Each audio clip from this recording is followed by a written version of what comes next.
Hello everyone. तो एक question और यहाँ पर हम लोग डिस्कस करेंगे इन इक्वेशन का। ओके, तो ये भी बहुत ही बेहतरीन क्वेश्चन और बहुत ही ट्रिकी सवाल है और करने में इसको मज़ा आ जाएगा आपको। ओके, तो क्वेश्चन देखें आप। क्वेश्चन है क्या, पहले समझते हैं कि अंडर रूट के अंदर मतलब स्क्वायर रूट के अंदर x+3 - 4 फिर square root x-1 plus square root x+8 - 6 square root x-1 = 1 दिया हुआ है। तो आपको x फाइंड आउट करना है। ठीक है, तो हम लोग स्टार्टिंग कहाँ से करेंगे इस क्वेश्चन की। सबसे पहले देखो, तो ऐसा नहीं होता है कि क्वेश्चन कोई भी किसी भी तरीके से कर सकता है। ठीक है, तो आप अपने तरीके से भी इसको करके देखें एक बार क्वेश्चन को कि कैसे हुआ। ठीक है, चलिए मैं अपना सॉल्यूशन यहाँ पे शेयर करता हूँ। तो देखो, जो अंडर रूट के अंदर इस मतलब इस स्क्वायर रूट के अंदर जो स्क्वायर रूट दिया हुआ है उसमें x-1 लिखा हुआ है, तो हम x-1 को कुछ लेट कर लेते हैं अभी। ठीक है, तो मान लेते हैं कि भाई x-1 इक्वल टू है आपका। अब देखो, मतलब स्क्वायर रूट है तो क्यों ना इस पूरे अंडर रूट x-1 को हम t मान लेते हैं। तो हमें मिलेगा क्या कि x-1 इक्वल टू हमें t² मिल जाएगा। ठीक है, तो बेसिकली x इक्वल टू आपको मिल जाएगा t² + 1। ठीक, अब ये वैल्यू आपको इसमें सब्सटीट्यूट करनी है। तो देखें क्या मिलेगा कि x की जगह t² + 1 + 3 - 4t प्लस x की जगह t² + 1 + 8 - 6 और यहाँ आ जाएगा आपका t। ठीक है, इक्वल टू 1। तो ये आपको मिल जाएगा क्या मिलेगा, ये मिल जाएगा आपको t² - 4t + 4 और ये मिल जाएगा आपको t² - 6t + 9 इक्वल टू 1। ठीक है, तो यहाँ से आपको थोड़ा सा मतलब ये हमें क्या मिला कि ये जो है ये मिला आपको अंडर रूट t-2 का whole square plus under root t-3 का होल स्क्वायर इक्वल टू 1। अब देखो, यहाँ पर आपको थोड़ा सा बेसिक ये समझना है कि कभी भी आप स्क्वायर रूट किसी भी नंबर का लेते हैं, इससे मान लेते हैं कि 4 का स्क्वायर रूट अगर ऐसे साइन लगा हुआ है तो ये हमेशा पॉजिटिव निकल के आता है। ठीक है, तो अंडर रूट के अंदर कभी भी ऐसे x² है से मान लेते हैं तो इसका आंसर x नहीं, इसका मॉड x लिखते हैं क्योंकि ये हमेशा पॉजिटिव मिलेगा। ओके, तो इसको मॉड में लिखेंगे, mod t-2 plus mod t-3 equal to 1। ठीक है, अब इस मॉडुलस इक्वेशन को हम लोग कैसे सॉल्व करेंगे, बहुत आसान होता है, वो भी देख लेते हैं। ठीक है, क्या है t-2 और t-3 इक्वल टू 1। ठीक है, तो ये आ जाएगा modulus t-2 plus modulus t-3 equal to 1। Okay, अब क्या करना है आपको, यहाँ पर बस क्रिटिकल पॉइंट्स निकालने हैं। मतलब जैसे t-2 है, ठीक है, ये कहाँ पर जीरो होगा, जब इसको हम इक्वल टू 0 करेंगे तो t = 2 आ जाएगा, यहाँ t = 3 आ जाएगा।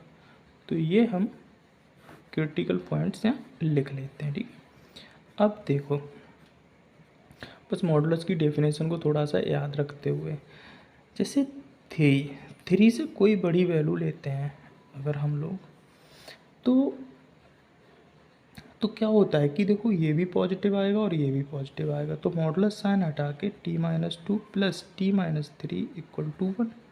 तो ये 2t, 3 और 2 5, इधर आएगा 6, t बराबर आ जाएगा 3। ठीक है, ये सेटिस्फाई कर रहा है कि अगर t की वैल्यू ग्रेटर देन और इक्वल टू अगर हम 3 लेते हैं तो t बराबर 3 हमारा सेटिस्फाई हो गया। ठीक है, ये याद रख के चलना है, क्योंकि देखो मॉडुलस की डेफिनेशन को आप पता होना चाहिए, ग्रेटर देन और इक्वल टू वाले साइन पे चेक कर लेते हैं। ठीक है, फिर हम 3 से कोई वैल्यू छोटी बट 2 से बड़ी, ये चेक करते हैं। तो 2 से कोई भी बड़ी वैल्यू लेते हैं तो ये तो t-2 ही निकल के आएगा, और 3 से अगर तुम छोटी वैल्यू लेते हो तो ये माइनस का t-3 आएगा। ठीक है, इक्वल टू 1। इसे सॉल्व करते हैं, t-2 - t + 3 ये cancel out, 3 minus 2 1 equal to 1। देखो ये भी सेटिस्फाई हो गई, मतलब 2 और 3 के बीच में भी हमें सॉल्यूशन मिल गया। मतलब ये जो मतलब ये जो इक्वेशन है ये सेटिस्फाई हो रही है। तो t is greater than 2 less than 3, मतलब जहाँ पर ग्रेटर देन का हो इक्वल टू आप लगा दें, ठीक है। फिर t लेस देन 2 होगा तो क्या आएगा, ये सेटिस्फाई कर गया, ठीक है, और इसमें भी सेटिस्फाई कर रहा है, ओके। अब t अगर 2 से छोटा है तो ये नेगेटिव होगा, माइनस t माइनस 2, ये भी नेगेटिव होगा, t माइनस 3 इक्वल टू 1। तो minus T plus 2 minus T plus 3 equal to 1, that is minus का 2t, 3 और 2 6, 3 और 2 सॉरी 5, 3 और 2 5, 1 माइनस 5 माइनस 4, t बराबर आ जाएगा यहाँ से 2, ठीक है। 2t बराबर 4 है तो t बराबर 2 आ जाएगा, लेकिन t लेस देन 2 है तो ये सेटिस्फाई नहीं हुआ, ठीक है। तो t लेस देन 2 पे सॉल्यूशन नहीं मिला आपको, 2 और 3 पे सॉल्यूशन मिल गया, यहाँ सॉल्यूशन मिल गया, ठीक है। तो देखो जब t greater than equal to 3 है तो t कितना आया आपका, 3 आया, ठीक है, ओके। और t जब ग्रेटर देन इक्वल टू 2 और लेस देन 3 है तो आपकी जो जो ये इक्वेशन थी वो सेटिस्फाई हो गई, ठीक है। लेकिन एक चीज़ समझिए, जैसे ही हमने t लेस देन 2 लिया तो t बराबर 2 जो है सेटिस्फाई नहीं कर रहा है, ठीक है। t बराबर 2, t लेस देन 2 पे हमें क्या मिलना चाहिए था, 2 से छोटी वैल्यू मिलनी चाहिए थी, ठीक है। तो t लेस देन 2 पे हमें छोटी वैल्यू मिलनी चाहिए थी, इस वजह से ये सेटिस्फाई नहीं हुआ। t बराबर 2 जो है एक सॉल्यूशन इसका नहीं होगा, ठीक। तो आप थोड़ी सी समझने की कोशिश करेंगे कि लेस देन 2 पे तो सॉल्यूशन हमें कोई नहीं मिला, ओके। तो t greater than equal to 2 पे मिल गया सॉल्यूशन था, और लेस देन 3 पे भी मिला, और t greater than equal to 3 पे तो 3 आ ही गया, ठीक है।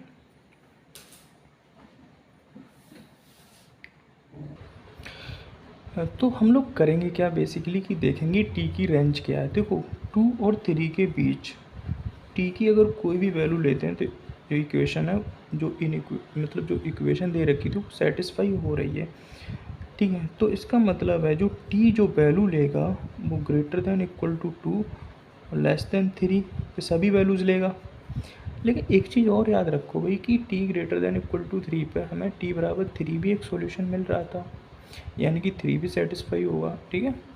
तो यहाँ पर ऐसे करके एक साइन लगा देंगे इक्वल टू का, ठीक है।